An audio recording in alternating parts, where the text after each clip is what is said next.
Exactly. Thank you, Coop. See, Coop's he's like a great wingman when Rob's not here. He's a great wingman when Rob's here, but it's awesome when he's not here. He's like our fact checker. He's like our own little crack staff. Not saying that Mark's on crack or anything like that, but I mean, I don't know, but to each his own. What was I about to say? What was I saying? Oh, yeah, the Rick Ross situation. So, what was I saying before that? Oh, buying the big car. So Mark's gonna get a truck. Okay, that's where I was at. Now, the other thing I want to talk about before we get into this draft, and like I said, we're going to try to bring you some of the picks in real time as they happen. I did it for the NFL draft, and it worked out pretty well. Rob wouldn't. What's going on with Rob in these drafts? I just thought about it. He wasn't here that day either. I smell a fish, a rat, or something. I smell something that stinks. One of those things. Anyway, moving on here. Speaking of rats and foolishness and people being in jail, and I was about to say, that's where I was going. I hate to feed this beast, but Rick Ross he's been granted no bail. Speaking of someone who has been granted bail, Dylan Roof saw an article today, the gunman in last week's South Carolina church shooting, that apparently, and this may be erroneous, this may be something that someone just kind of, one of those internet wackos, but it says supporters for Dylan Roof raised $4.2 million for his defense. They have a screenshot. Oh, my God. Yeah, they have names, too, of people and the money and the dollar amount that they've donated to this dude via PayPal. Michael Lawson. If you want to know, if you want to send your letters or whatever to that name, go right ahead. Michael Lawson, attorney for Citizens for White Rights. Like they need more. It's really such an organization. I'm gonna see if I can join the Citizens for White Rights. What did I say? White Rights. He released this statement. Our organization wants to ensure Dylan Roof receives fair and equal treatment under the law of our nation. With all of the publicity, the recent incident is receiving, along with the black organizations looking to make our client guilty. Wait, what? He's a terrible lawyer. I'll tell you that right now. No one's making him guilty. 1, he told the cops he did it. 2, there's internet information that he posted saying that he was going to do it. 3, he left alive a witness on purpose so they could tell people that he did it. Nah, no one's trying to make him look guilty. He's kind of just is guilty of this. He says it's important, continuing the quote, it's important that Dylan Roof is protected. Not to me, it's not. And to many people, it's not. To many rational people, this guy is obviously a loon. And a terrible lawyer. Again, the donations we are receiving will ensure his protection as we wait for trial, as well as when the trial begins. Here's one thing: if this is real, if this dude does have $4.2 million, I hope, like if anybody in any community, I don't care what your race is, if you have the ability to hack. Like, these people hack Sony and all this. Yeah, hack this dude's account. Yeah, drain this money and give it to people who deserve it. Because this is nut job 101. And back to my original point the other day, you think, and I heard plenty of folks on CNN talking about, yeah, he wanted to start a race war, but what he didn't realize is that he opened up the hearts of many people across America. Yeah, he did that too. But you know what else he did? He shook the crazy tree. And all the crazy fruit fell out of it. And said, you know what we need to do, Paul? We need to raise a whole bunch of dollars for old Dylan's defense and get him a good lawyer. Because apparently they don't watch the news and they don't know the story of him confessing to this thing and saying I did it and giving his actual reasoning for doing it. Yeah, this is not good. This is just like the Zimmerman situation. Like, some people just enjoy being on the wrong side of a debate or of an argument. If you're on the side that believes that this kid deserves anything, this boy, man, whatever he is, deserves anything, you're just as foolish as he is. But I played you guys the clip yesterday of the senator that apparently felt like, Sister Gertrude should have had her 9 on her and protected everyone in the church when the dude reloaded. I guess, my man. I guess the foolery is gonna continue until somebody sits down and has a very honest and earnest dialogue about the problems in this country. Because while you got, like, I don't know how many of you are checking for Fox News. I'm not, but I watch a lot of Larry Wilmore and Bill Maher and Jon Stewart and those guys. I watch a lot of their shows, and they always have like clips of Fox News. And yesterday there was a debate where apparently Bill O'Reilly feels like institutionalized racism is a thing it's not even a thing in this country. He feels that in his heart of hearts, and it was kind of it was funny last night. If you don't watch it, the God, what is it called? The guy's name is Larry Wilmore, and it comes on Comedy Central at like 11:30. I DVR them all. I rarely watch them, but I caught it last night just sitting down there watching some TV. So the girl he's debating with, a white lady, by the way, she's like, "There's not racism. Bill, how many black friends do you have?" And he started talking about some other stupidness. She was like, no, I'm asking you a question. He never answered the question because obviously no black person wants to be Bill O'Reilly's friend. Yeah, not genuinely, maybe just to get close to him and, hit him with something. But my overall point is, as long as there's a mentality like that in this country, and that type of propaganda is being spread via, the television, because apparently obviously people don't like to read. People don't want to read anything.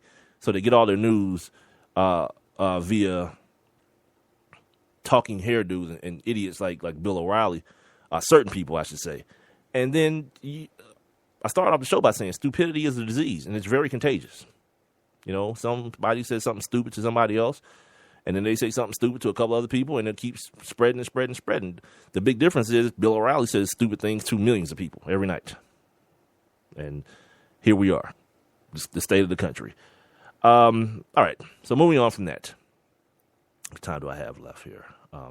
It seems like I'm going very, very fast. I guess because I'm sitting here looking at Jay Williams talk to Jalen Rose. This is This is going to be a pretty educational.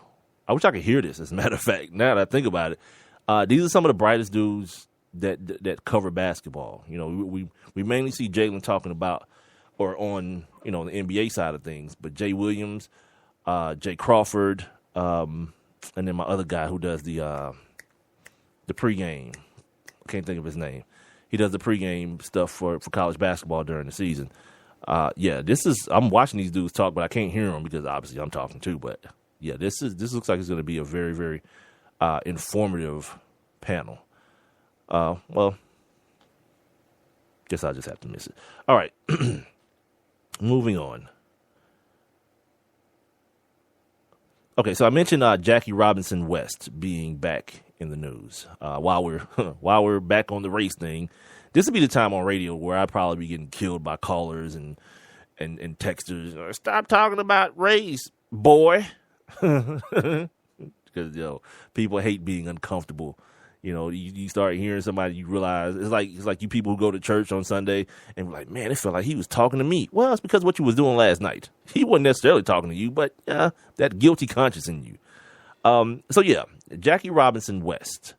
If you guys don't remember, or if you didn't really care, they were the all black little league team out of Chicago that they actually won the national championship, if I'm not mistaken, in the Little League World Series to go to the big one, and they played Japan and all those other countries. But then later on, the governing body of Little League came back and they stripped them of that national title, and people People lost their junk. Not the kids, by the way, the adults. I had somebody tell me a while ago, Mike, it's not the employers, it's not the employees, it's the employers.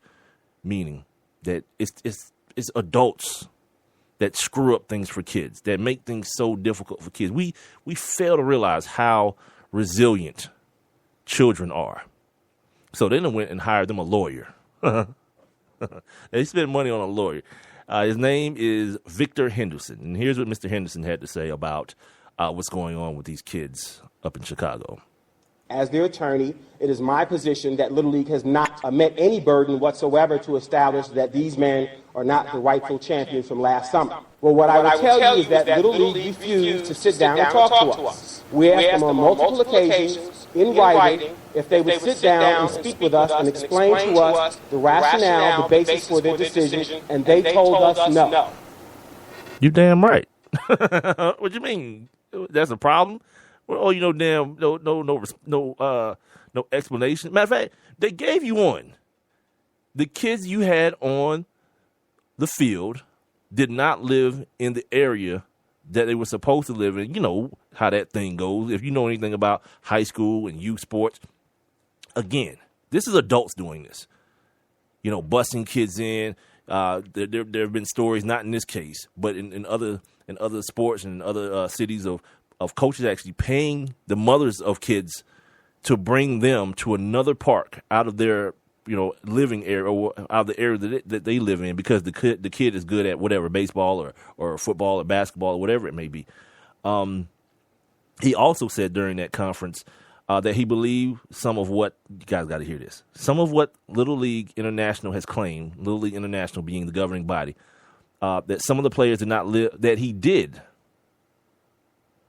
believe some of what Little League International has claimed, that some of the players did not live within the local league boundaries. Okay, what the problem is. Where we at then? That's it. You have your reason. But he added that he thought the team was unfairly singled out for scrutiny, in part because of its players. That doesn't sound right. Because all of its players are black. Wow, he did that. Yeah. This is happening right now. My man is like race card, bam, run that. He says that these kids were playing in the wrong area. It was a quote unquote honest mistake. Here's the thing, ladies and gentlemen. If you got kids, your parents, something being a mistake is not an excuse for not being punished. You understand what I'm saying? And that's why I hate to hear professional athletes doing that. Well, I made a mistake. What, you made a mistake and built a dog fighting a compound? You made a mistake? No, you did that purposely.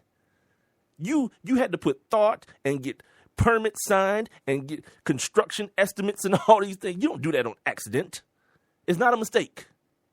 No, it was poor judgment, but that doesn't equal mistake. So, and even if it is a mistake, that does not preclude you from retribution, from having to own up to it and pay for it. So whatever. See, this is what I'm saying. This is the stuff we're teaching our kids. Well, if you make a mistake, you should still get to keep all of the profits from it. No, you shouldn't. No, you shouldn't. What else did he say? He says, quote, "Do I think race is at play? Yes, I do. Think that it's at play at some level." End quote. But then he comes back and says, quote, "Do I think that's the only reason?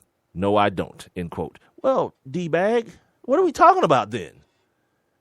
Look, man, these kids have moved on. And that's what kids do. Kids moved on. They got everything they would have gotten anyway besides a ring. They got a parade. Everybody loved them. It was a great story for the inner city of Chicago. If you guys know anything about that area of the country, there's a lot of children getting shot and things of that nature. Yeah. The kids are going to be all right. It's these damn adults. Like, where the money coming from? First of all, did anybody ask Mr. Henderson, sir, I know this isn't a normal question in the press conference, but yeah, how much money are you making off of this frivolous lawsuit? Yeah, we always talk about these new kids, this new era of kids. They don't have this or they don't have that. Look who's raising them. These people who the center of their world is a Little League championship.